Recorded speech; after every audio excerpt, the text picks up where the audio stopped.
మీరు మా ఎంబడి ఉండి మాట్లాడు. నిన్న రాత్రి 8:30 కూడా మాట్లాడుతూ నేను రోజు చూస్తా సార్. టీవీ చూడండి, నేను బయటకు వెళ్ళాను. రైతుల పక్షాన మేము అందరం ఉంటాం సార్. మీరు ఏ సలహా ఇచ్చినా మేము పాటిస్తాము. మీ ఎంబడి మేము ఉంటాము. మాకు రుణమాఫీ అయ్యేదాకా మేము నిద్రపోం సార్. ఏ గ్రామాల టెంట్ వేసుకొని కూర్చోమన్నా అని ఖచ్చితంగా టెంట్లు వేసుకొని కూర్చుంటాం. ఏ ఊర్లో ఏ గ్రామ దేవత ఉన్నా, ఏ రాముడు ఉన్నా, ఏ గ్రామ దేవతలు ఉన్నా అని రేవంత్ రెడ్డికి కొద్దిగా జ్ఞానోదయం కలిగించమని వినతి పత్రాలు ఇస్తాం. అంతకు మీకు రుణమాఫీ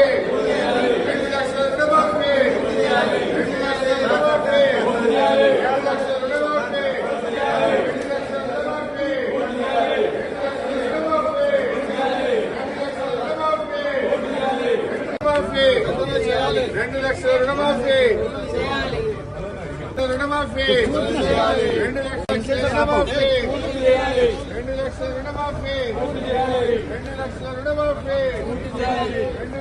రుణమాఫీ